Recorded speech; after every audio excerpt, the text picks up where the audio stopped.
ओम नमः शिवाय। हर हर महादेव। आप सभी श्रोताओं का स्वागत है आपके अपने चैनल मीरा भक्ति स्टोरीज में। आज वैशाख माह के शुक्ल पक्ष की अष्टमी तिथि और शुक्रवार है। शुक्रवार का दिन माँ लक्ष्मी जी के ही स्वरूपों को समर्पित है और शुक्ल अष्टमी को माँ दुर्गा को समर्पित दुर्गा अष्टमी का व्रत रखा जाता है।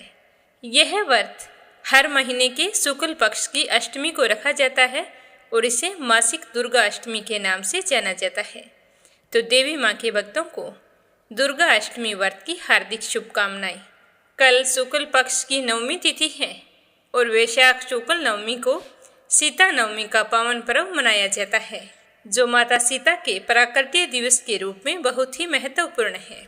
सीता नवमी के दिन व्रत रखकर भगवान श्री राम और सीता माता की पूजा की जाती है। ऐसा करने से जीवन में सुख समृद्धि आती है और जीवन की सारी विघ्न बाधाएं दूर हो जाती है।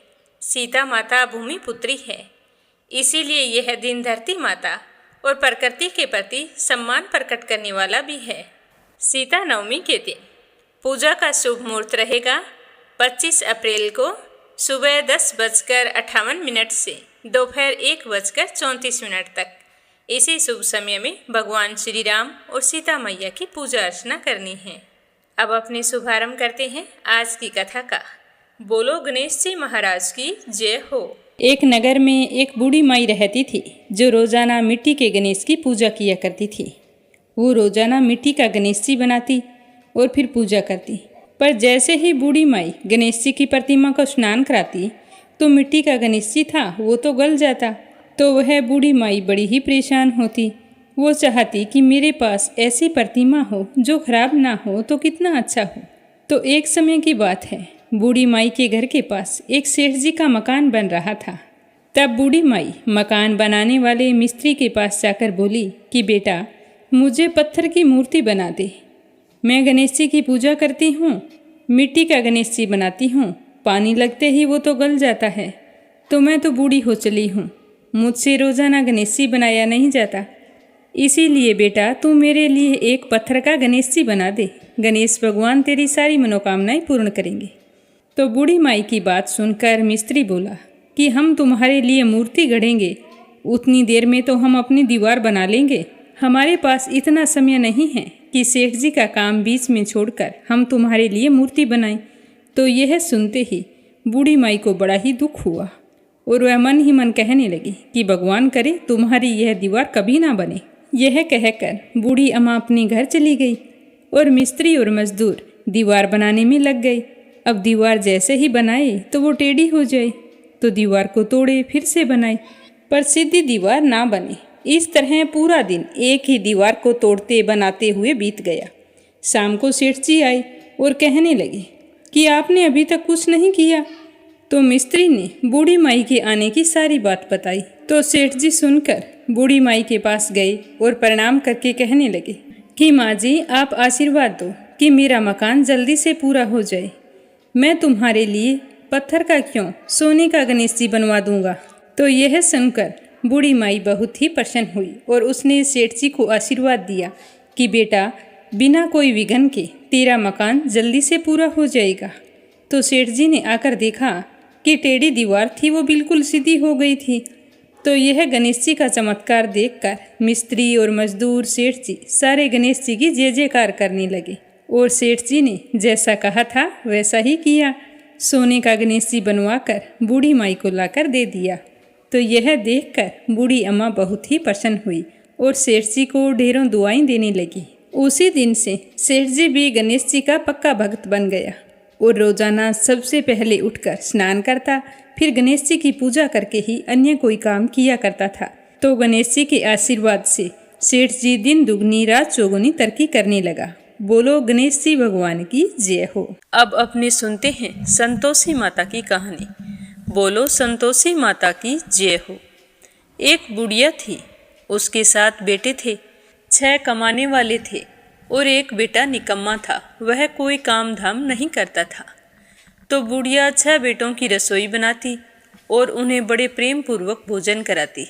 फिर उनसे जो कुछ जूठन बच जाती वह 7वें को दे देती। पर वह भोला बाला था, इस बारे में कुछ भी नहीं जानता था। तो एक दिन अपनी पत्नी से कहने लगा कि देखो, मेरी माँ मुझसे कितना प्रेम करती है, मुझे कितने प्रेम से भोजन करवाती है।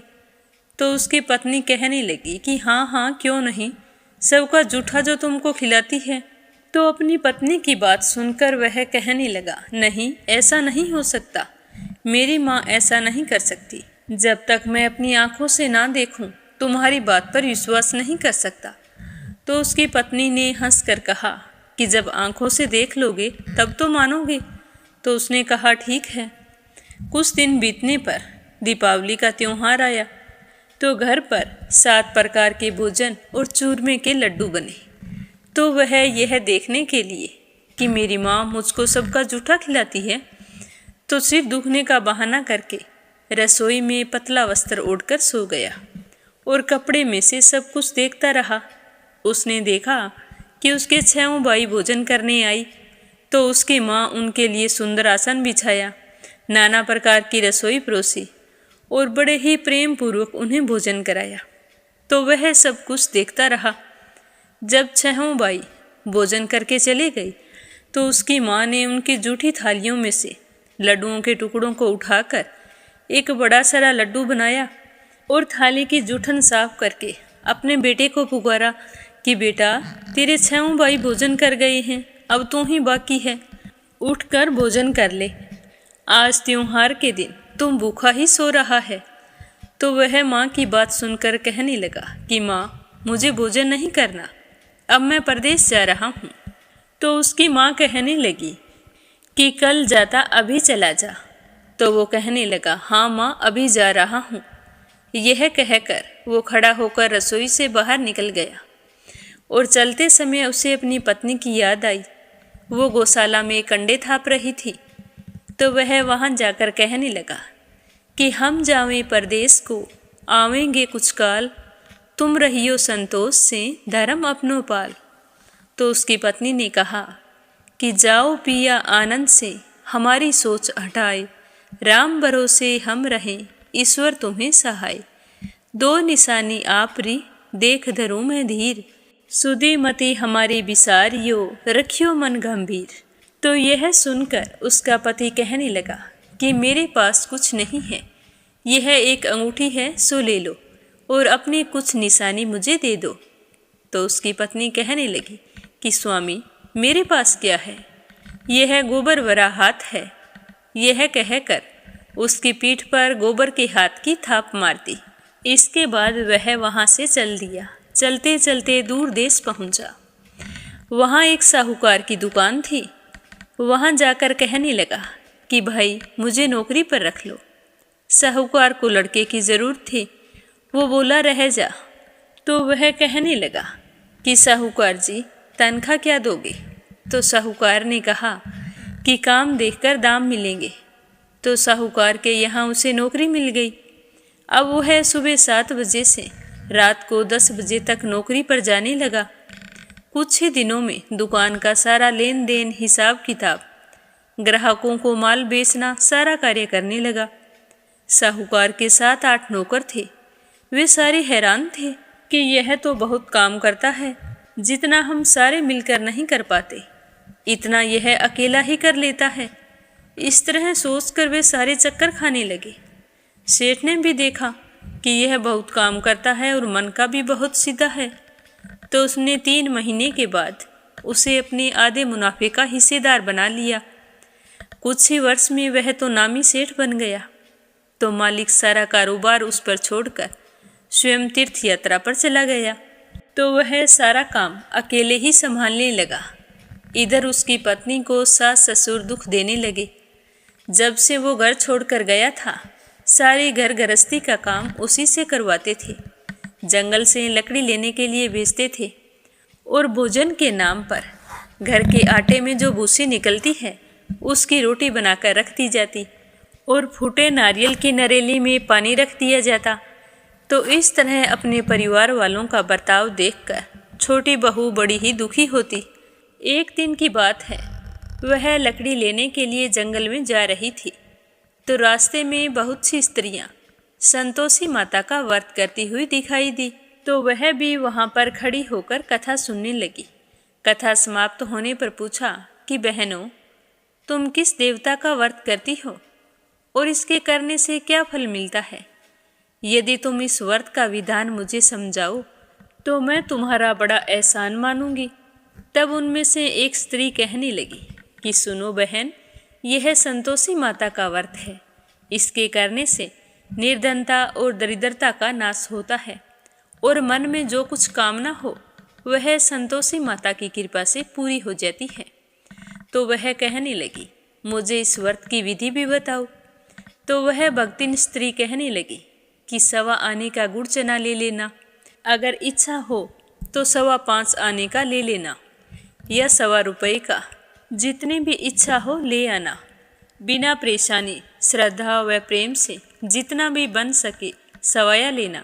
किसी भी महीने के शुक्ल पक्ष से प्रथम शुक्रवार को व्रत शुरू करना और शुक्रवार के दिन सुबह जल्दी उठकर स्नान करना, सूर्य भगवान को अर्घ्य देना और निराहार रहकर संतोषी माता की कथा सुनना। इस कथा के बीच में कर्म ना टूटे, लगातार नियम का पालन करना। अगर तुम्हें कथा सुनने वाला कोई ना मिले तो घी का दीपक जलाकर उसके आगे जल का पात्र भरकर फिर कथा कहना। जब तक कार्य सिद्ध ना हो तब तक नियम का पालन करना और जब तुम्हारा कार्य सिद्ध हो जाए तो व्रत का उद्यापन कर देना। 3 महीने में माता फल पूरा करती है। अगर किसी के ग्रह खोटे भी हो तो भी माता वर्ष भर में कार्य सिद्ध कर देती है। फल सिद्ध होने पर उद्यापन करना चाहिए, बीच में नहीं। उद्यापन में 2.5 सेर आटे का खाजा और इसी के अनुमान से खीर तथा चने का साग बनाना। 8 लड़कों को भोजन कराना। जहाँ तक मिले देवर जेठ भाई बंधु के बच्चे लेना। अगर ना मिले तो रिश्तेदारों के और अड़ोसियों पड़ोसियों के बच्चे बुला लेना। उन्हें भोजन करवाकर यथासंभव दान दक्षिणा देकर माता का नियम पूरा करना। उस दिन घर में खटाई ना खाना। तो यह सारा विधान सुनकर बुढ़िया के बेटे की बहू बहुत खुश हुई और यह सोचकर चल पड़ी कि आज मुझे लकड़ी बेचने से जो कुछ मिलेगा उसके लिए मैं संतोषी माता के व्रत की सामग्री खरीदूंगी। तो रास्ते में लकड़ियों के बोझे को बेचकर उन पैसों से गुड़ चना लिया और माता के व्रत की तैयारी करके आगे चली। सामने मंदिर देखकर पूछने लगी कि यह मंदिर किसका है? तो सारे कहने लगे कि यह तो संतोषी माता का मंदिर है। तो यह सुनते ही वह तो भागकर माता के मंदिर में गई और माँ के चरणों में लौटने लगी। दीन होकर विनती करने लगी कि माँ, मैं निपट अज्ञानी हूँ, व्रत के नियम नहीं जानती हूँ, मैं बहुत दुखी हूँ। हे माता, हे जगत जननी, मेरा दुख दूर करो, मैं तुम्हारी शरण में आई हूँ। इस तरह विनती करके वो घर आ गई और शुक्रवार का व्रत रखा। तो माता की कृपा से एक शुक्रवार बीता था कि दूसरे शुक्रवार को उसके पति का पत्र आ गया और उससे अगले शुक्रवार को उसके पति का भेजा हुआ रुपया भी आ गया। यह देखकर जेठ जेठानी मुंह सिकोड़ने लगे। लड़के ताने देने लगे कि काकी के पास अब तो पत्थर आने लगे, रुपया आने लगा, अब तो काकी की खातिर बढ़ेगी। तो वह बेचारी सरलता से कहती, भैया कागज आए या रुपया, वो तो हम सब के लिए अच्छा है। ऐसा कहकर वो आंखों में आंसू भरकर संतोषी माता के मंदिर में गई और मातेश्वरी के चरणों में गिरकर रोने लगी कि माँ, मैंने तुमसे कब पैसा मांगा? मुझे पैसों से क्या काम है? मुझे तो अपने सुहाग से काम है। मैं तो अपने स्वामी के दर्शन मांगती हूँ। तब माता ने प्रसन्न होकर कहा कि जा बेटी, तेरा स्वामी अवश्य आएगा। तो यह सुनकर वो तो खुशी से बावली होकर घर जाकर काम करने लगी। अब संतोषी माँ विचार करने लगी कि इस भोली पुत्री से मैंने कह तो दिया कि तेरा पति आएगा, लेकिन आएगा कैसे? वो तो इसे सपने में भी याद नहीं करता। उसे याद दिलाने के लिए मुझे जाना पड़ेगा। तो इस तरह सोचकर माता रानी बुढ़िया के बेटे के पास जाकर सपने में प्रकट होकर कहने लगी कि साहूकार के बेटे सो रहा है या जाग रहा है? तो वह कहने लगा कि माता, ना तो सोया हूँ और ना ही जाग रहा हूँ। कहो क्या आज्ञा है। तो माता रानी कहने लगी कि तेरे घर बार कुछ नहीं है क्या। तो माँ की बात सुनकर वो कहने लगा कि मेरे पास सब कुछ है, भरा पूरा परिवार है, माँ बाप है, भाई भाभी हैं, बहू है, क्या कमी है। तो माँ कहने लगी कि भोले पुत्र, तेरी पत्नी घर पर घोर कष्ट उठा रही है, तेरे माँ बाप उसे दुख दे रहे हैं, वो तो तेरे लिए तरस रही है, तू उसकी सुध ले, तू तो उसे सपने में भी याद नहीं करता। तो वो कहने लगा कि हाँ माताजी, मुझे सब कुछ मालूम है, परंतु मैं जाऊँ कैसे। परदेश की बात है, लेन देन का कोई हिसाब नहीं है, जाने का कोई रास्ता नज़र नहीं आता, कैसे चला जाऊँ। तो माँ कहने लगी कि मेरी बात मान, सवेरे नहा धोकर संतोषी माता का नाम ले, घी का दीपक जलाकर दंडवत कर दुकान पर जा बैठ।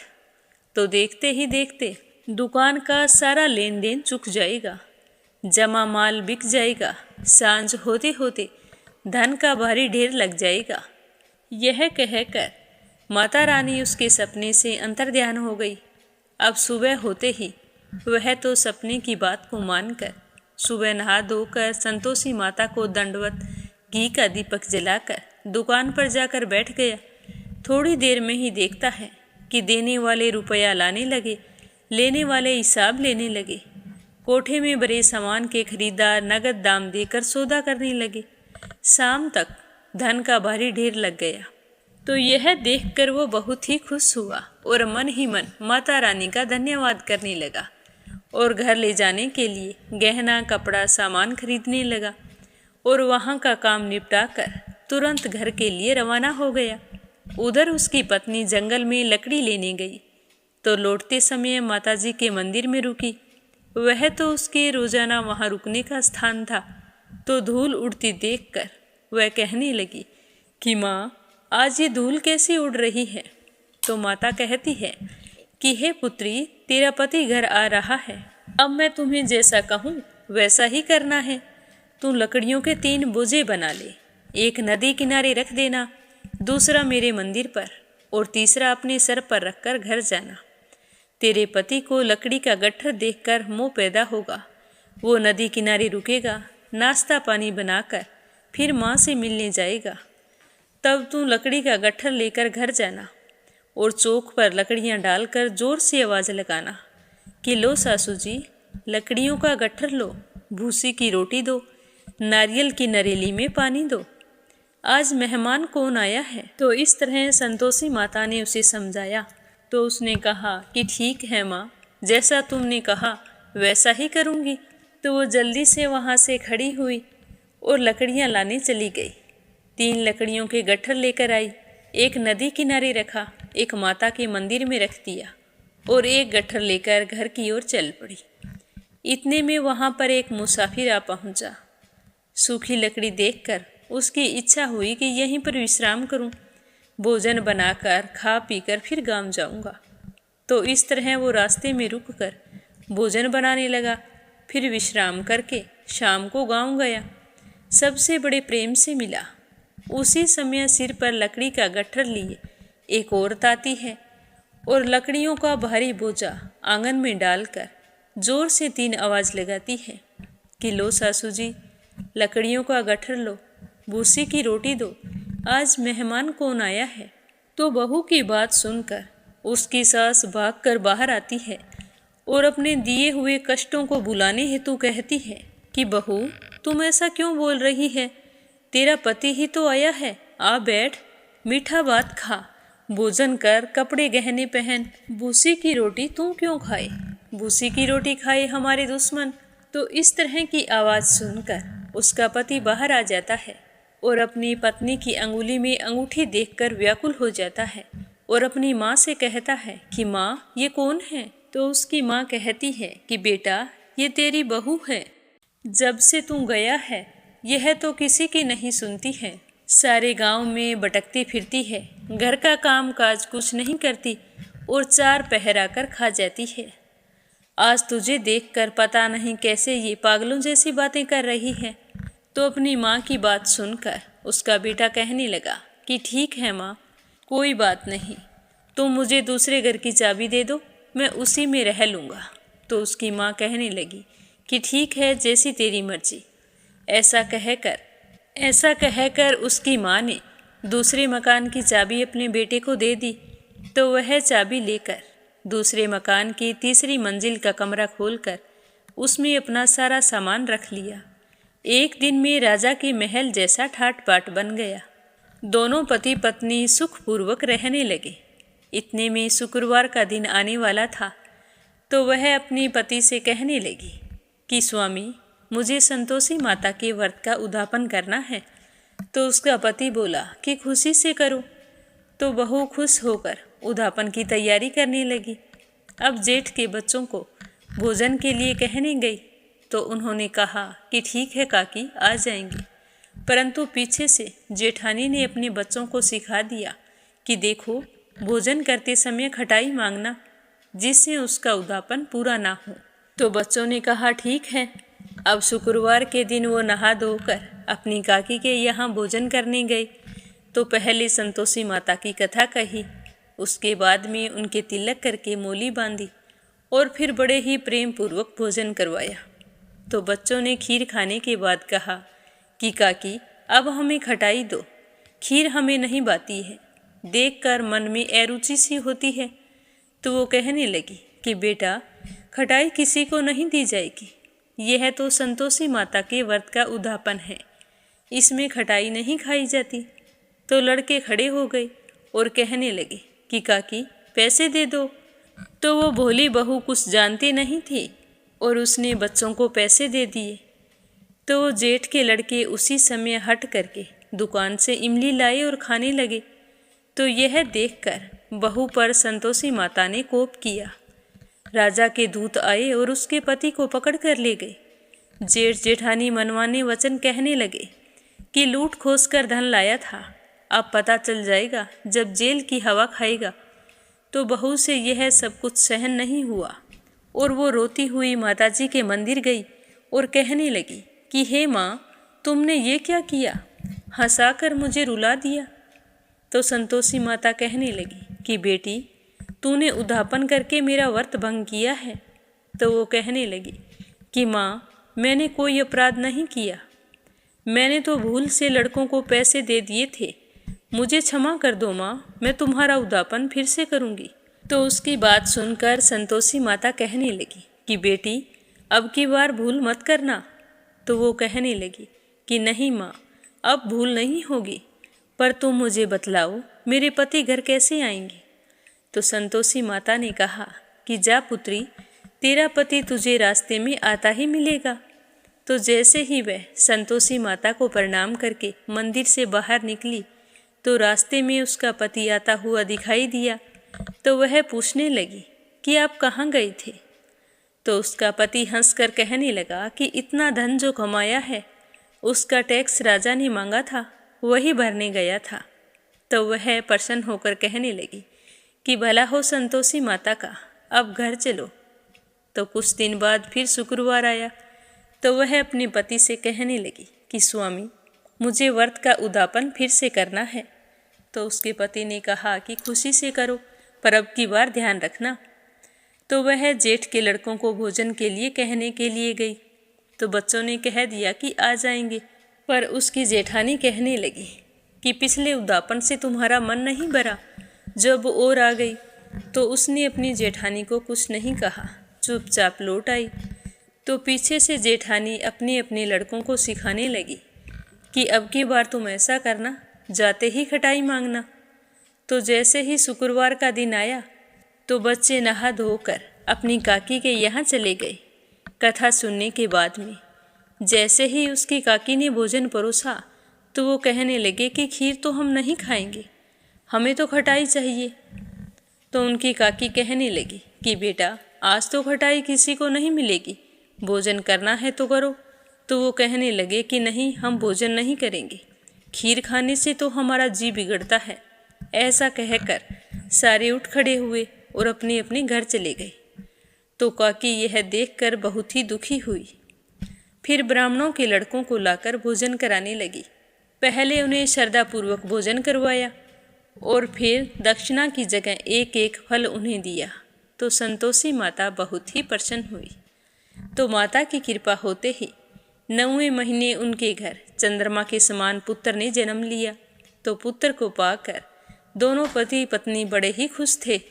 अब वह छोटी बहू अपने बेटे को लेकर प्रतिदिन माताजी के मंदिर जाने लगी। तो संतोषी माता ने सोचा कि यह तो रोज मेरे मंदिर आती है, क्यों ना आज मैं इसके घर चलूं। तो इस तरह का विचार करके माता ने भयानक रूप बनाया। गुड़ और चने से सना हुआ मुख और ऊपर सूंड के समान होठ, उस पर मक्खियां भिन भिन कर रही थी। जैसे ही वह उसके घर पहुंची तो दहलीज पर पैर रखते ही उसकी सास चिल्लाने लगी कि देखो रे, कोई चुड़ैल डाकिन आ रही है, बच्चों इसे भगाओ, नहीं तो ये किसी को खा जाएगी। तो लड़के उसे भगाने लगे, चिल्ला चिल्ला कर खिड़कियां बंद करने लगे।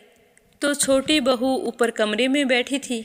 आवाज़ सुनकर उसने खिड़की में से देखा तो वह तो प्रसन्नता से पागल हो गई और अपने दूध पीते बच्चे को हटाकर पागलों की तरह भागती हुई नीचे आ गई और कहने लगी कि आज माताजी मेरे घर आई हैं। तो यह देखकर उसकी सास का क्रोध फट पड़ा। वो कहने लगी कि क्या उतावली हो रही है, जो इस चुड़ैल को देखकर बच्चे को पटक दिया। तो इतने में माँ के प्रताप से पूरे घर में लड़के ही लड़के नजर आने लगे। तो बहू कहने लगी कि सासू माँ, मैं जिसका व्रत करती हूँ ये वही संतोषी माता है, कोई चुड़ैल डाकिन नहीं है, ये तो मेरी माँ है। तो बहू की बात सुनकर और संतोषी माता का चमत्कार देखकर उसकी सासू माँ के सब कुछ समझ में आ गया और उसने भागकर माताजी के चरण पकड़ लिए और विनती करके कहने लगी कि हे माता, हम मूर्ख हैं, अज्ञानी हैं, तुम्हारे व्रत और विधि के बारे में कुछ नहीं जानते। व्रत भंग करके हमने बहुत बड़ा अपराध किया है। हे जगत माता, आप हमारा अपराध क्षमा करो। अब से हम सारे के सारे आपकी पूजा किया करेंगे। तो सास की बात सुनकर संतोषी माता बहुत ही प्रसन्न हुई और उन्हें आशीर्वाद देकर वहां से अंतर्ध्यान हो गई। हे संतोषी माता, जैसे प्रसन्न होकर बहू को फल दिया वैसा सबको देना। जो भी व्रत रखकर आपकी इस कथा को पढ़े या सुने सुनाए उसके सारे मनोरथ पूर्ण करना। बोलो संतोषी माता की जय हो। अब अपने सुनेंगे वैशाख मास महात्म्य का आगे का अध्याय। प्रेम भाव से सुनते रहिए। बोलो श्री हरि विष्णु भगवान के अनंत स्वरूपों की जय हो। श्रुतदेव जी कहने लगे कि हे राजन, जो मनुष्य अक्षय तृतीया को सूर्य उदय होने से पहले स्नान करते हैं और भगवान विष्णु जी की पूजा करके कथा सुनते हैं, वे मोक्ष के भागी होते हैं। जो इस दिन श्री मधुसूदन की प्रसन्नता के लिए दान करते हैं, उनका वह पुण्य कर्म भगवान की आज्ञा से अक्षय फल देता है। वैशाख मास की पवित्र तिथियों में शुक्ल पक्ष की द्वादशी समस्त पाप राशि का विनाश करने वाली है। शुक्ल द्वादशी को योग्य पात्र के लिए जो अन्न दिया जाता है, उसके एक एक दाने में कोटि कोटि ब्राह्मण भोजन का पुण्य होता है। शुक्ल पक्ष की एकादशी तिथि में जो भगवान विष्णु जी की प्रसन्नता के लिए जागरण करता है, वह जीव उन्मुक्त होता है। जो वैशाख की द्वादशी तिथि को तुलसी के कोमल दलों से भगवान विष्णु जी की पूजा करता है, वह समूचे कुल का उद्धार करके बैकुंठ लोक का अधिपति होता है। जो मनुष्य त्रयोदशी तिथि को दूध, दही, शक्कर, घी और शुद्ध मधु, इन 5 द्रव्यों से भगवान विष्णु जी की प्रसन्नता के लिए उनका पूजन करता है, और जो पंचामृत से भक्तिपूर्वक श्री हरि विष्णु भगवान को स्नान कराता है, वह संपूर्ण कुल का उद्धार करके भगवान विष्णु जी के लोक में प्रतिष्ठित होता है। जो सायंकाल में भगवान विष्णु जी की प्रसन्नता के लिए शरबत देता है, वह बहुत ही शीघ्र अपने पुराने पापों को धो डालता है। वैशाख शुक्ल द्वादशी में मनुष्य जो कुछ भी पुण्य करता है, वह सारा पुण्य अक्षय फल देने वाला होता है। अतः जो भी मनुष्य पूरे वैशाख के महीने में स्नान ना कर सके, तो शुक्ल पक्ष बहुत ही महत्वपूर्ण होता है और उससे भी अधिक पुण्यदायी और महत्वपूर्ण होती है। वैशाख मास की अंतिम 5 तिथियां एकादशी, द्वादशी, त्रयोदशी, चतुर्दशी और वैशाख की पूर्णिमा। अगर 5 दिन भी कोई विधिवत स्नान करके पूजा अर्चना ना कर पाए तो अंतिम 3 तिथियों में जरूर करे। जो मनुष्य त्रयोदशी, चतुर्दशी और पूर्णिमा के दिन सूर्य उदय होने से पहले उठकर गंगा जल मिले हुए पानी से स्नान करता है और उसके बाद तुलसी के कोमल पत्तों से भगवान विष्णु जी की पूजा करता है, तुलसी में दीप दान करता है और विष्णु जी की कथाओं को सुनता है, वह अपने सारे कुल का उद्धार कर देता है। अपने जीवन के समस्त सुखों का भोग करता हुआ अंत में मोक्ष धाम को जाता है और उसे जन्म मरण के चक्कर से छुटकारा मिल जाता है। उसका प्रभाव ऐसा होता है कि उसका संग करने वाला मनुष्य भी पवित्र हो जाता है। अतः हर मनुष्य को वैशाख के महीने में जितना संभव हो सके उतना स्नान करके विष्णु जी का पूजन करना चाहिए। पूजा करते समय अपने मन में भगवान की छवि बनानी चाहिए और उसी का स्मरण करते हुए श्री हरि की कथाओं को सुनना चाहिए। आज का अध्याय समाप्त हुआ, इसे आगे अपने सुनेंगे कल के अध्याय में। अब अपने सुनेंगे भागवत कथा का आगे का अध्याय। प्रेम भाव से सुनते रहिए। बोलो श्री हरि विष्णु भगवान के अनंत स्वरूपों की जय हो। श्री सुखदेव जी कहते हैं कि हे राजन, यदुवंशियों के कुल पुरोहित थे श्री गर्ग आचार्य जी। वे बड़े ही तपस्वी थे। वासुदेव जी के कहने पर वे एक दिन नंद बाबा के गोकुल में पहुंच गए। जैसे ही नंद बाबा ने उन्हें देखा तो बड़े ही प्रसन्न हुए। उन्हें देखते ही हाथ जोड़कर उठकर खड़े हो गए, उनके चरणों में प्रणाम किया। इसके बाद यह सोचकर कि साक्षात भगवान ही आए हैं, इसी भाव से उनकी पूजा की।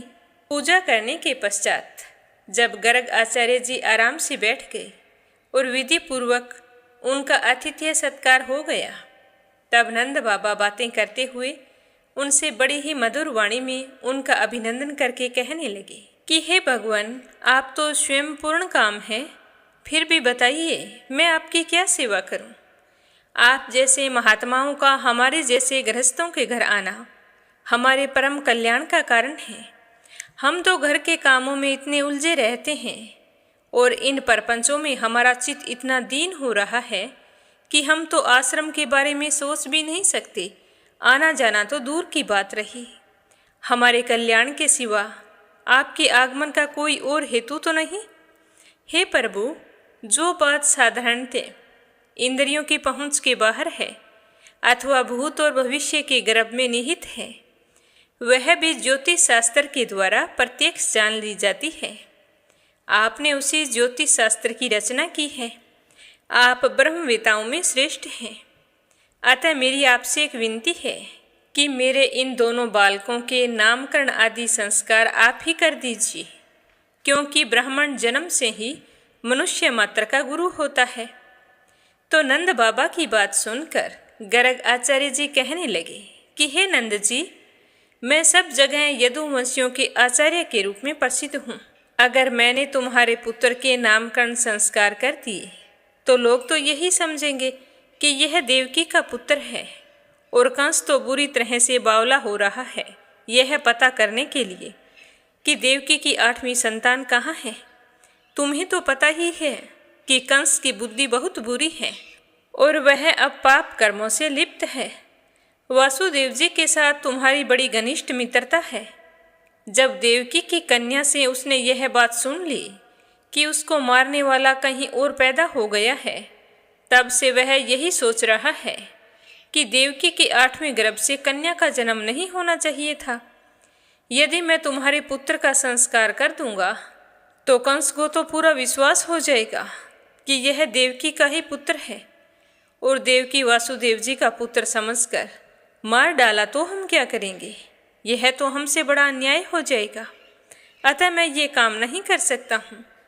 तो नंद बाबा कहने लगे कि आचार्य जी, आप चुपचाप इस एकांत गौशाला में केवल स्वस्ति वाचन करके इस बालक का दिव्य जाति समुचित नामकरण संस्कार मात्र कर दीजिए, और किसी को हम कानो कान खबर नहीं होने देंगे। मेरा तो यही कहना है कि इसके बारे में मेरे सगे संबंधियों को भी पता ना चले। बस आप और मैं दोनों ही छिपकर इस काम को कर देते हैं। तो इस तरह बताते हुए श्री सुखदेव जी कहने लगे कि हे राजन, गर्ग आचार्य जी तो नामकरण संस्कार करना चाहते ही थे। जब नंद बाबा ने उनसे इस प्रकार प्रार्थना की, तब उन्होंने एकांत में छिपकर गुप्त रूप से दोनों बालकों का नामकरण संस्कार आदि कर दिया। गर्ग आचार्य जी ने कहा कि यह रोहिणी का पुत्र है, इसीलिए इसका नाम होगा रोहिणी।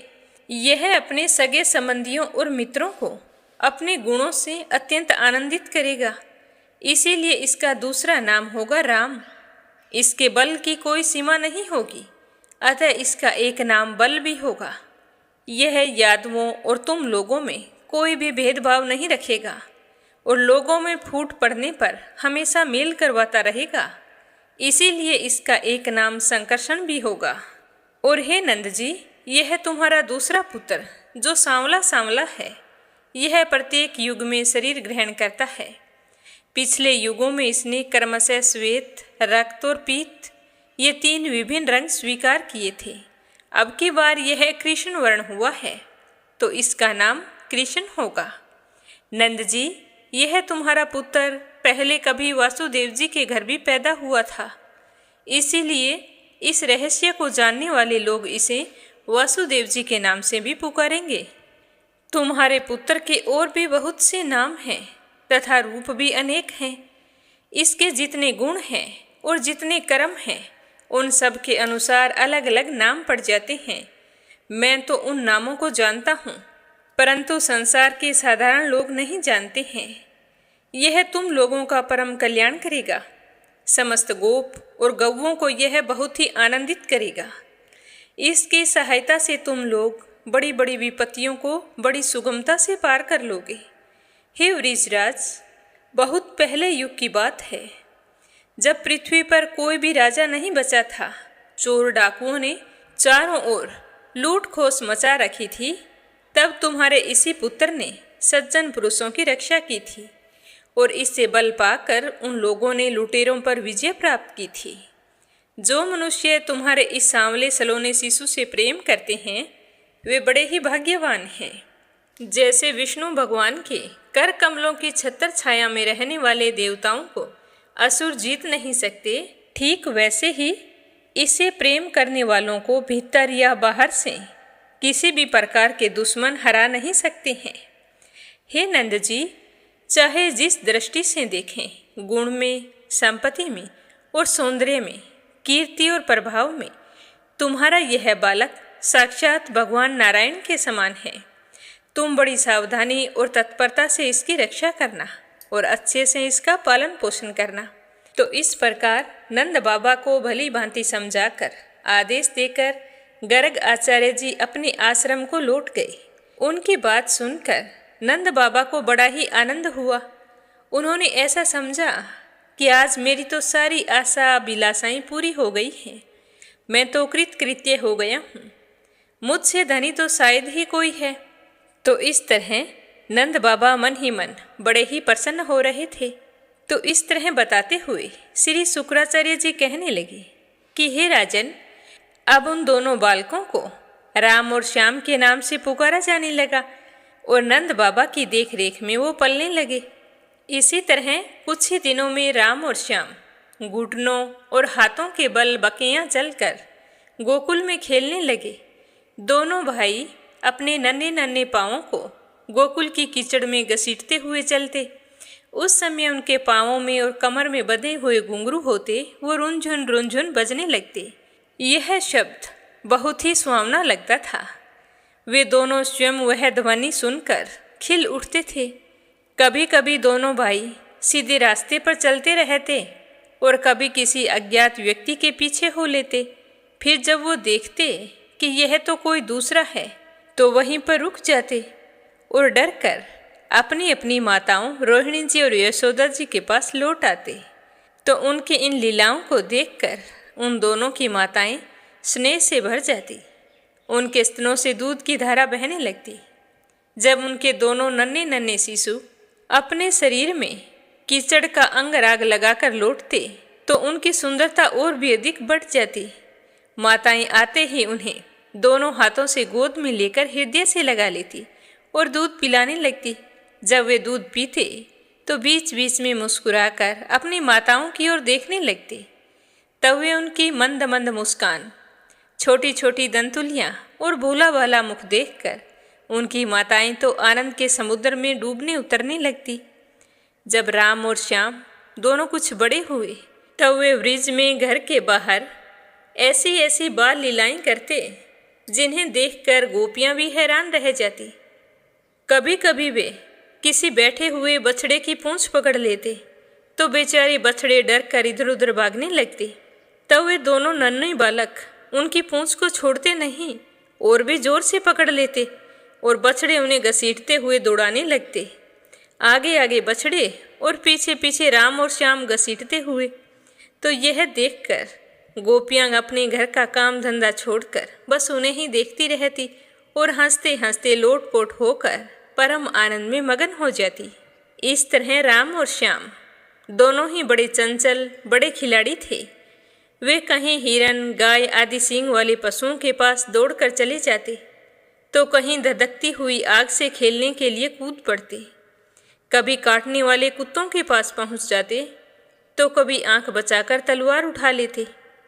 कभी कुएं या गड्ढे के पास जल में गिरते गिरते बचते तो कभी वो मोर आदि पक्षियों के पास चले जाते। कभी कांटों की बाढ़ की ओर चले जाते। उन दोनों की माताएं उनका बहुत ध्यान रखती थी, फिर भी नज़र बचाकर चले ही जाते। वे आगे आगे और उनकी माताएं पीछे पीछे।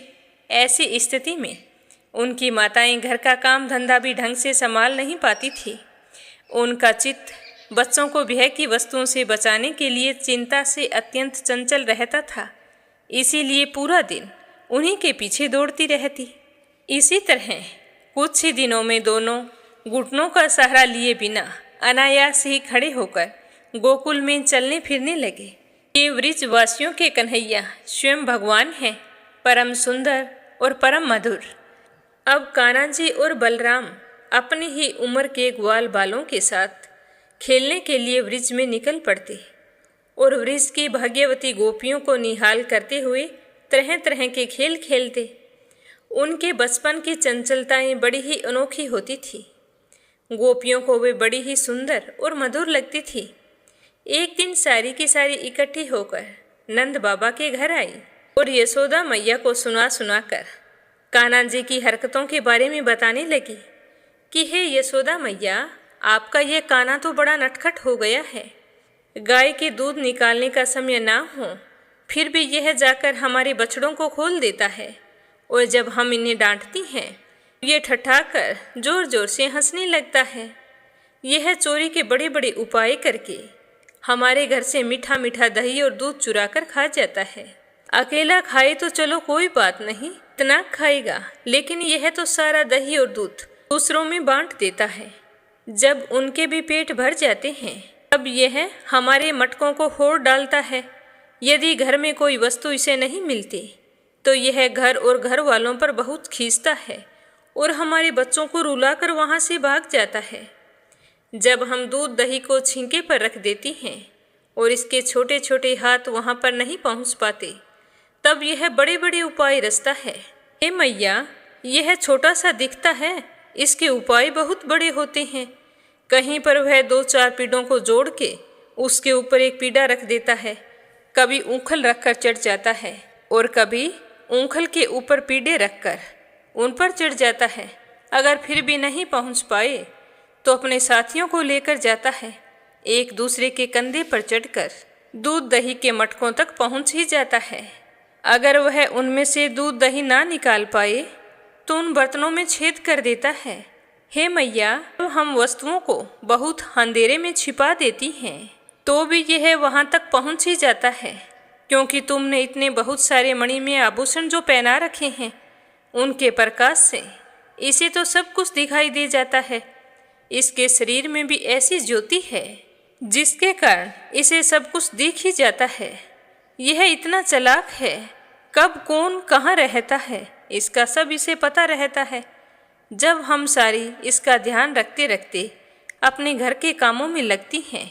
बस उसी समय यह अपने काम को अंजाम देता है। हे मैया, इसे सारी बातों के बारे में कैसे पता चल जाता है? ऐसा करके भी डिठाई की बातें करता है, उल्टे हमें ही चोर बताता है और अपने आप को घर का मालिक बताने लगता है। इतना ही नहीं, यह हमारे लिपे पुते स्वच्छ घरों में मूत्र आदि भी कर देता है। तनिक देखो इसकी ओर, वहाँ तो चोरी के अनेक उपाय करता है और यहाँ पर ऐसे लग रहा है मानो पत्थर की मूर्ति हो। इसकी शक्ल तो देखो, कैसे भोला भाला लग रहा है। तो सारी गोपियाँ इस तरह कह रही थी और साथ ही कान्हा जी के मुखमंडल को निहार रही थी। उनकी यह दशा देखकर नंद रानी यशोदा जी उनके मन का भाव जान लेती और उनके हृदय में स्नेह और आनंद की बाढ़ आ जाती और वे इस प्रकार हंसने लगती कि अपने लाडले कन्हैया को इस बात का उल्हाना भी नहीं दे पाती। डांट लगाना तो दूर की बात रही, वह हंसती ही जाती, क्योंकि गोपियों को भी गुस्सा नहीं आता था। वो तो झूठ मूठ कान्हा जी की शिकायतें लगाती थी। कान्हा जी की ये शरारतें सभी गोपियों को बहुत ही अच्छी लगती थी। तो इस तरह झूठ मूठ का उलाना देकर गोपियां अपने घरों को लौट जाती। एक दिन की बात है, बलराम आदि ग्वाल बाल कान्हा जी के साथ खेल रहे थे, तो उन लोगों ने माँ यशोदा के पास आकर कहा कि यशोदा मैया, कान्हा जी ने मिट्टी खाई है। तो यशोदा जी ने कान्हा जी का हाथ पकड़ लिया। उस समय कान्हा जी की आंखें डर के मारे नाच रही थी। उस समय यशोदा मैया ने झूठ मूठ की डांट लगाते हुए कहा कि क्यों रे नटखट, तू तो बड़ा ढीठ हो गया है। तूने अकेले में छिपकर मिट्टी क्यों खाई? देख तेरे सारे साथी क्या कह रहे हैं। तेरे बड़े भैया बलदाऊ भी यही कह रहे हैं कि तूने मिट्टी खाई है। सारे के सारे तेरे खिलाफ हैं। बता तो सही, तूने ऐसा क्यों किया? तो यह सुनकर कान्हा जी ने कहा कि मैया, मैंने मिट्टी नहीं खाई, ये तो सारे झूठ बोल रहे हैं। यदि तुम इनकी बात सच मानती हो तो मेरा मुख तुम्हारे सामने है, तुम अपनी आंखों से देख लो। तो यशोदा मैया कहने लगी कि अच्छा ऐसी बात है तो अपना मुंह खोलो। तो माता के कहने पर कान्हा जी ने झट से अपना मुख खोल दिया। तो भगवान श्री कृष्ण का तो ऐश्वर्य अनंत है। वे केवल लीला करने के लिए ही मनुष्य रूप में बालक बने हुए थे। यशोदा मैया ने देखा कि उनके मुख में तो चर अचर संपूर्ण जगत विद्यमान है। आकाश वह शून्य जिसमें किसी की गति नहीं, दिशाएं, पहाड़, द्वीप और समुद्रों सहित सारी पृथ्वी, बहने वाली वायु, वैद्युत, अग्नि, चंद्रमा और तारों के साथ संपूर्ण ज्योतिर्मंडल, जल, तेज, पवन, प्राणियों के चलने फिरने का आकाश, वैकारिक अहंकार के कार्य देवता, मन, इंद्रिय, पंच तन मात्राएं और तीनों गुण कान्हा जी के मुख में दिखाई पड़ गए। जीव, काल, स्वभाव, कर्म, उनकी वासना और शरीर आदि के द्वारा विभिन्न रूपों में दिखने वाला यह सारा विचित्र संसार, संपूर्ण वृक्ष और अपने आप को भी यशोदा जी ने श्री कृष्ण जी के नन्हे से मुख के अंदर देखा तो वे बड़े ही हैरान हुई और शंका में पड़ गई। वे सोचने लगी कि यह क्या है, यह कोई स्वप्न है या भगवान की माया है? कहीं मेरी बुद्धि में तो कोई भ्रम नहीं आ गया? संभव है कि इस बालक में कोई जन्मजात योग सिद्धि हो, नहीं तो साधारण बालक तो ऐसा नहीं कर सकता जो चित्त, मन, कर्म और वाणी के द्वारा ठीक ठाक तथा सुगमता से अनुमान के विषय नहीं होते। यह सारा संसार जिनके आश्रित हैं, जो इसके प्रेरक हैं और जिनकी सत्ता से ही इसकी प्रतीति होती है, जिनका स्वरूप सर्वथा अचिंतनीय है, मैं उन प्रभु को प्रणाम करती हूँ। यह मैं हूँ, ये मेरे पति तथा यह मेरा लड़का है और मैं वृजराज की समस्त संपत्तियों की स्वामिनी धर्म पत्नी हूँ। ये गोपियाँ, गोप और गौधन मेरे अधीन हैं। जिनकी माया से मुझे इस प्रकार की कुमति घेरे हुए हैं, वे भगवान ही मेरे एकमात्र आश्रय हैं। मैं उन्हीं की शरण में हूँ। जब इस प्रकार यशोदा मैया कान्हा जी का तत्व समझ गई, तब सर्वशक्तिमान सर्वव्यापक प्रभु ने अपने पुत्र स्नेहमयी वैष्णवी योगमाया का उनके हृदय में संचार कर दिया और यशोदा जी तुरंत ही उस घटना को भूल गई और उन्होंने अपने नन्हे लाल दुलारे को गोद में उठा लिया। जैसे पहले उनके हृदय में प्रेम का समुद्र उमड़ता था, वैसा ही फिर से उमड़ने लगा। सारे वेद, उपनिषद, सांख्य, योग और भक्तजन जिनके महात्म्य का गीत गाते गाते थकते नहीं हैं, उन्हीं भगवान को यशोदा जी अपना पुत्र मानती थी। तो यह सुनकर राजा परीक्षित पूछने लगे कि हे भगवान, नंद बाबा ने ऐसा कौन सा बहुत बड़ा मंगलमय साधन किया था और परम भागवती यशोदा जी ने भी ऐसी कौन सी तपस्या की थी जिसके कारण स्वयं भगवान ने अपने श्री मुख से उनके दूध का पान किया था। भगवान श्री कृष्ण की वे बाल लीलाएं जो वे अपनी ऐश्वर्य और महत्ता आदि को छिपाकर ग्वाल बालों में करते हैं, इतनी पवित्र है कि उनको सुनने वाले लोगों के सारे पाप ताप नष्ट हो जाते हैं। त्रिकालदर्शी ज्ञानी पुरुष आज भी उनका गान करते रहते हैं। वे ही लीलाएं उनको जन्म देने वाले माता पिता देवकी और वासुदेव जी को तो देखने मात्र के लिए नहीं मिली, और उनका सुख तो नंद जी और यशोदा जी लूट रहे थे। तो इसका क्या कारण है? तो यह सुनकर श्री सुखदेव जी कहने लगे कि हे राजन, नंद बाबा पूर्व जन्म में एक श्रेष्ठ वसु थे। उनका नाम द्रोण था। उनकी पत्नी का नाम था धरा। उन्होंने पितामह के आदेशों का पालन करने की इच्छा से उनसे कहा था कि हे भगवान, जब हम पृथ्वी पर जन्म लें तब जगदीश्वर भगवान श्री कृष्ण में हमारी अनन्य प्रेममयी भक्ति हो, जिस भक्ति के द्वारा संसार में लोग अनायास ही दुर्गतियों को पार कर जाते हैं। तब उनकी बात सुनकर पितामह ने कहा कि ऐसा ही होगा।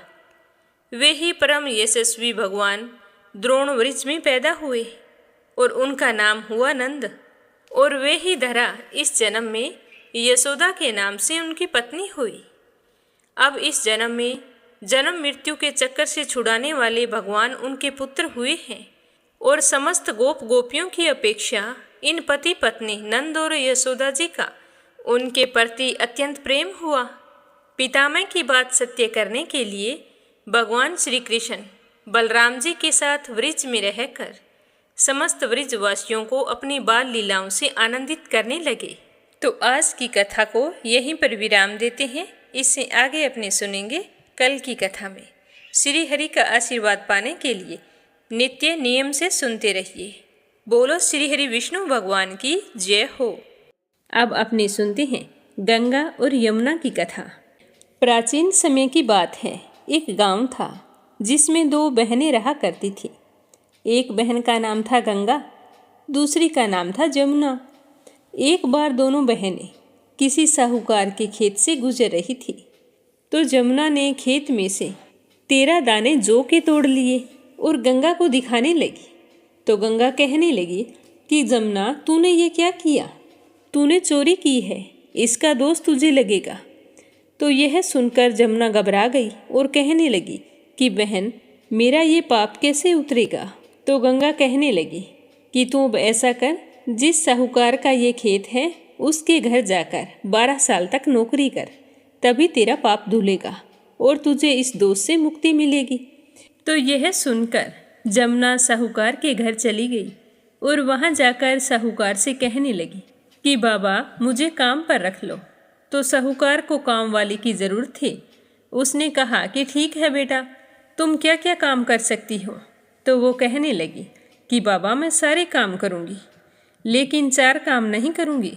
जूठे बर्तन नहीं मांजूंगी, झाड़ू नहीं लगाऊंगी, बिस्तर नहीं बिछाऊंगी और दिया नहीं जलाऊंगी। तो साहूकार ने उसकी चारों शर्त मानकर उसे काम पर रख लिया और साहूकारनी से मिलवाया। तो उससे मिलकर साहूकारनी भी बड़ी खुश हुई। फिर जमुना उनके यहाँ काम करती रही। साहूकार और साहूकारनी माँ बाप की तरह उसे स्नेह देते रहे। जिन 4 कामों का बोला था वो काम उससे कभी नहीं करवाए। ऐसा करते करते समय बीतता गया। 12 साल बीत गए। 12 साल के बाद में कुंभ का मेला लगा। तो साहूकार साहूकारनी से कहने लगा कि चलो, कितने सालों बाद मेला लगा है, अपने स्नान करके आते हैं। तो उन्होंने जमुना से पूछा, तो उसने कहा कि नहीं, मैं तो नहाने के लिए नहीं जाऊंगी। आप ऐसा करना कि कुंभ के मेले में मेरी बहन गंगा मिलेगी तो उसे यह सोने का टक्का दे देना और कहना कि इस टक्के से वो अपने हाथों में सुंदर चूड़ियां पहन ले। तो वे दोनों उस टक्के को लेकर चल पड़े और कुंभ के मेले में पहुंच गए। वहां स्नान करने के बाद में जब वो गंगा से मिले तो उसे वे सोने का टक्का दे दिया और कहा कि यह तुम्हारी बहन ने भेजा है। उसने कहा था कि अपने हाथों के लिए सुंदर चूड़ियां खरीद ले। तो यह देखकर गंगा बहुत ही खुश हुई और कहने लगी कि तुम मेरी बहन से कहना कि उसके 12 वर्ष पूरे हो गए हैं, अब यहाँ वापिस आ जाए। तो साहूकार और साहूकारनी को उसकी बात समझ में नहीं आई।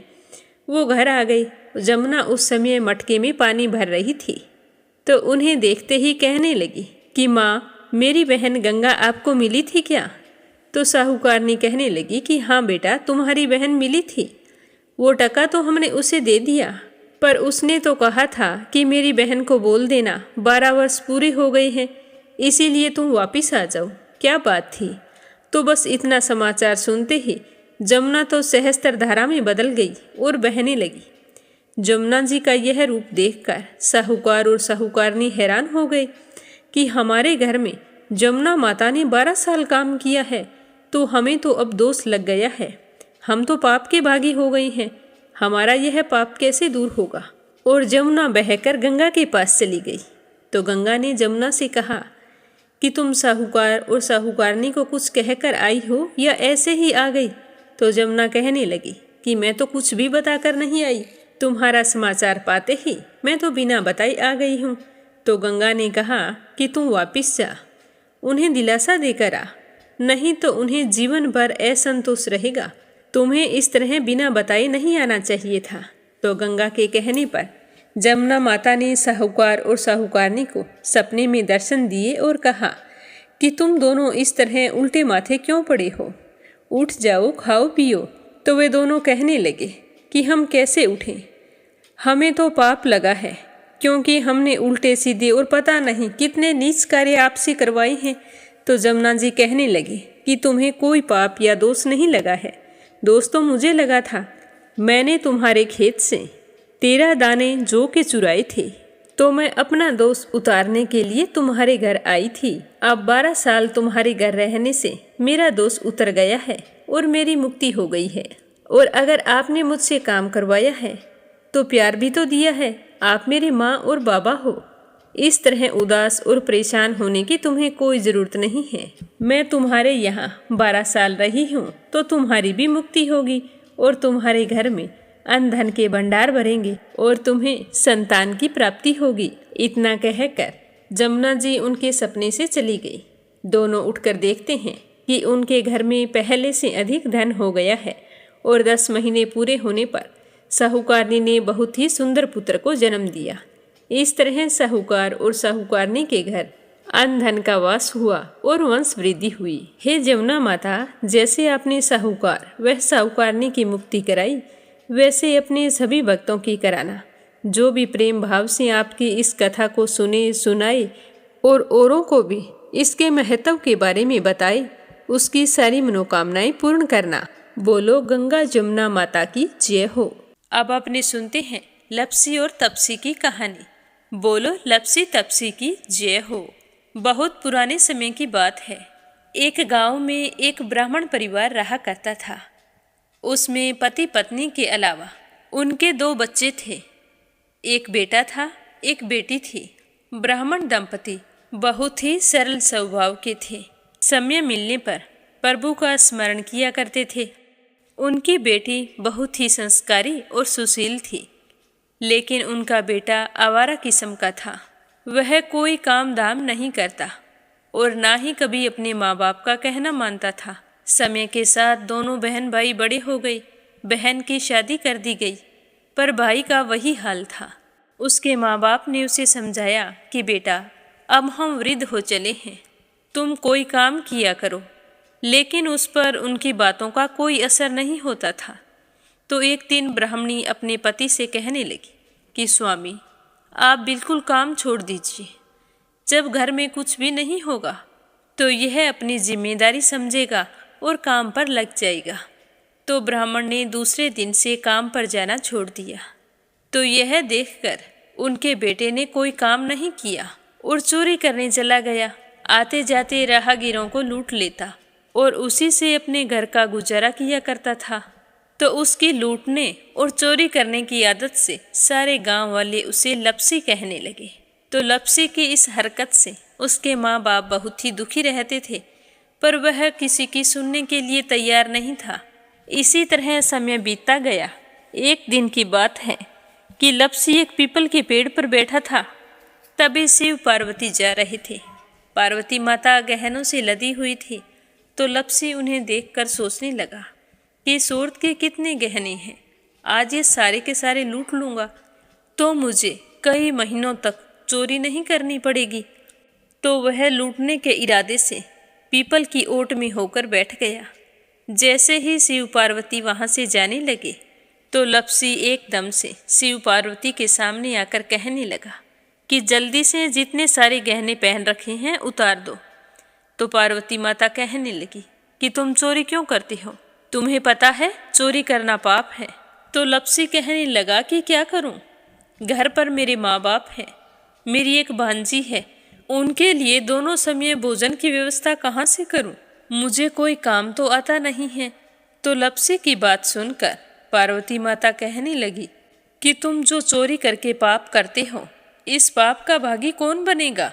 तो लपसी कहने लगा कि मेरे घर वाले सारे बनेंगे। तो पार्वती माता कहने लगी कि कोई नहीं बनेगा, पाप के भागी केवल तुम बनोगे। तो लपसी कहने लगा कि मैं लूट खोस कर उन्हीं के लिए लेकर जाता हूँ, तो पाप के भागी तो उन्हें बनना ही पड़ेगा। तो लपसी की बात सुनकर पार्वती माता ने हंसकर कहा कि हम यहीं पर बैठे हैं और तुम अपने घर जाओ, अपने घर वालों से पूछो कि कोई तुम्हारे पाप का भागी बनेगा क्या। तो यह सुनकर लपसी भागा भागा अपने घर आया और अपनी माँ के पास गया और कहने लगा कि माँ, मैं चोरी करके लाता हूँ, राह चलते राहगीरों को लूटता हूँ, तुम्हारे लिए ही तो करता हूँ। तो तुम मुझे एक बात बताओ, चोरी करने से जो पाप लगता है तो आप मेरे पाप के भागी बनोगे। तो लपसी की बात सुनकर उसकी माँ कहने लगी कि बेटा, मैंने तो तुमसे नहीं कहा कि तुम चोरी करके लाओ, तुम कमा कर लाओ, हमें तो 2 वक्त की रोटी चाहिए, मैं तो तुम्हारी पाप की भागी नहीं बनूंगी। तो माँ के मुंह से इस तरह की बात सुनकर लपसी तो हैरान हो गया। फिर वह अपने पिताजी के पास गया और जाकर कहने लगा कि पिताजी, मैं जो कुछ भी लूट खोस के लाता हूँ वो आपके लिए ही तो लाता हूँ। देखो मैंने लूट कर कितना धन इकट्ठा कर लिया है, कितने ऐशो आराम है तुम्हारे। अगर मैं चोरी नहीं करता तो क्या ये सब हमें मिलता। पिताजी, मैं तुमसे एक बात पूछता हूँ कि चोरी करने से पाप लगता है, तो उस पाप में आप मेरे भागीदार बनोगे क्या। तो लपसी की बात सुनकर उसके पिताजी कहने लगे कि बेटा, मैंने नहीं कहा कि तुम चोरी करके लाओ, तुम कमा कर लाओ, मैं तुम्हारे पाप का भागी नहीं बनूंगा। तो माँ बाप के मुंह से इस तरह की बात सुनकर वह बहुत ही उदास हुआ और सोचने लगा कि मैं कितने महीनों से चोरी कर रहा हूँ, ना जाने मुझ पर कितना पाप चढ़ गया है, और ये तो बोल रहे हैं कि पाप के भागी हम नहीं बनेंगे, तो अब क्या होगा। तो वह बड़े ही दुखी मन से शिव पार्वती से मिलने के लिए चल पड़ा। जैसे ही घर से बाहर निकलने लगा तो उसकी छोटी सी भांजी दरवाजे पर खेल रही थी। उसे पता नहीं था कि पाप पुण्य क्या होता है। तो वो कहने लगी कि मामा, पाप की भागी मैं बनूंगी। तो उसके इस तरह कहते ही लपसी ने उसे गोद में उठाया और चल पड़ा। शिवजी भगवान और पार्वती माता के पास जाकर कहने लगा कि घर वालों ने पाप का भागी बनने से मना कर दिया है और एक यही है जो पाप की भागी बनने को तैयार है। फिर लपसी बड़े ही दीन स्वर में कहने लगा कि हे भगवान, मैं समझ गया हूँ कि चोरी करना पाप है। आज तक जो मैंने काम किया वो बहुत ही गलत था, लेकिन अब मैं इसका प्रायश्चित करना चाहता हूँ। अब तुम ही बताओ, मुझे मेरे पापों से मुक्ति कैसे मिलेगी। तो उसकी बात सुनकर शिव पार्वती बहुत ही खुश हुए और लपसी को कच्चे सूत का एक छोटा सा गोला देते हुए कहा कि लपसी, ये सूत लो और इस पीपल के चारों ओर परिक्रमा लगाओ। जब यह सूत समाप्त हो जाएगा तब तुम्हारे सारे पाप नष्ट हो जाएंगे। तो यह सुनकर लप्सी बहुत ही खुश हुआ। सोचने लगा कि छोटा सा गोला है, अभी लपेटकर घर चला जाऊंगा, उसके बाद में कभी कोई पाप नहीं करूंगा। फिर उसने अपनी बांजी को कंधे पर बैठाया और पीपल की परिक्रमा लगानी शुरू कर दी। अब भगवान का वह सूत खत्म कहाँ होने वाला था। लप्सी चक्कर लगाता गया पर वह सूत खत्म नहीं हुआ। चक्कर लगाते लगाते 1 महीने, 6 महीने, साल, पूरे 12 साल बीत गए पर वह सूत खत्म नहीं हुआ। 12 साल बाद एक बार फिर शिव पार्वती जी वहाँ से गुजर रहे थे तो पार्वती माता ने कहा कि स्वामी चलो लप्सी को चलकर देखते हैं। तो शिवजी कहने लगे, वो चोरी करने वाला, लूटने वाला कब का चला गया होगा। तो पार्वती माता कहने लगी कि नहीं स्वामी, चलकर देखने में क्या जाता है, चलो एक बार देखते हैं। तो शिव पार्वती जी जैसे ही पीपल वृक्ष के पास आए तो देखा कि लप्सी तो अब भी चक्कर लगा रहा है। वहाँ चारों ओर गहरी खाई हो गई है और लप्सी की बड़ी बड़ी दाढ़ी, मूंछें, नाखून बढ़ गए हैं। तो यह देखकर पार्वती माता ने कहा कि देखो स्वामी, आप तो कह रहे थे कि वो कब का ही चला गया, देखो इसके मन में सच्ची भक्ति है। तो पार्वती की बात सुनकर शिवजी ने कहा कि चलो अभी देख लेता हूँ। तो यह कहकर शिवजी ने एक सोने का कड़ा लप्सी के आगे फेंक दिया। तो लप्सी ने झट से उसके ऊपर पैर कर लिया। फिर अचानक से उसका ध्यान शिव पार्वती जी की ओर गया तो वो हाथ जोड़कर कहने लगा कि भगवान, अब तो मेरे पाप समाप्त हो गए होंगे, आप मुझे यहाँ से जाने की आज्ञा दीजिए, आपका यह सूत अभी तक खत्म नहीं हुआ है। तो शिवजी भगवान ने कहा कि तुम्हारे पाप कर्म भी अभी तक पूरे नहीं हुए हैं। तो शिवजी की बात सुनकर लप्सी कहने लगा कि भगवान, मुझे पूरे 12 वर्ष हो गए हैं आपकी भक्ति करते करते और अब भी आप मुझ पर शक कर रहे हैं। तो शिवजी ने कहा कि अपना पैर उठाओ। तो जैसे ही लप्सी ने अपना पैर उठाया तो उसके पैर के नीचे सोने का कड़ा था। तो यह देखकर लप्सी शर्मिंदा हो गया और कहने लगा कि प्रभु, गलती हो गई, मुझे माफ़ करो, आगे से मैं ऐसी गलती कभी नहीं करूँगा। तो शिवजी कहने लगे कि नहीं लप्सी, तुम्हारा पाप ऐसे पूरा नहीं हो सकता, अब तुम्हें 12 वर्ष तक और इसी तरह परिक्रमा करनी होगी, उसी के बाद तुम्हारे पाप समाप्त होंगे। यह कहकर शिव पार्वती वहाँ से चले गए और वह फिर से पीपल के पेड़ की परिक्रमा करता रहा। करते करते 12 साल बीत गए। 12 साल बाद में शिव पार्वती जी वहाँ पर आए तो उन्होंने देखा कि आज भी वो वहीं पर चक्कर लगा रहा है। तो शिवजी ने फिर उसके सामने सोने की अंगूठी फेंकी पर उसने कोई ध्यान नहीं दिया। तो शिवजी भगवान प्रसन्न होकर कहने लगे कि हे लप्सी, आज से तुम मेरी तपस्या करके तपसी बन गए हो। मैं तुम्हें वरदान देता हूँ कि तुम अपने जीवन में सारे सुखों को प्राप्त करेगा और तूने 24 बरस तक मेरी भक्ति की है, इसका फल भी तुझे अवश्य मिलेगा। जो भी औरत गाय और कुत्ते की रोटी नहीं बनाएगी उसका पुण्य फल तुम्हें मिलेगा। आंगन लीप कर दहलीज नहीं लीपेगी तो उसका पुण्य फल भी तुझे ही मिलेगा। अगर हमारे घर की बहन बेटी को हम सूट, तीवल या साड़ी भेंट स्वरूप देते हैं तो साथ में मोली का धागा और कुछ रुपए नहीं देंगे तो उसका पुण्य फल भी तुम्हें ही मिलेगा। अगर कोई दिए से दिया जलाएगा तो उसका पुण्य फल भी तुम्हें ही मिलेगा। अगर व्रत और पूजा पाठ में सारी कहानी सुन ले और तुम्हारी कहानी ना सुने तो उसका पुण्य फल भी तुम्हें ही मिलेगा। कहा जाता है कि तभी से सुबह पहली रोटी गाय की और सुबह की अंतिम रोटी छोटी बनाई जाती है और शाम को अंतिम रोटी बड़ी बनाई जाती है जो कुत्ते की होती है। और दिए से दिया भी नहीं जलाया जाता और घर की बहन बेटियों को सूट और तीवल के साथ भेंट स्वरूप कुछ रुपए भी जरूर दिए जाते हैं। और उसी दिन से हर व्रत कथा के बाद में लप्सी तपसी की कहानी जरूर सुनी जाती है और कथा समाप्त होने पर कहा जाता है कि लप्सी का फल लप्सी को मिले, तपसी का फल तपसी को मिले। हमारी पूजा पाठ का, हमारे व्रत का और हमारी कहानी का पुण्य फल हमें मिले। बोलो लप्सी तपसी की जय हो। तो ये थी लपसी और तपसी की कहानी। लपसी तपसी दो भाई नहीं थे। लपसी और तपसी एक ही आदमी का नाम था।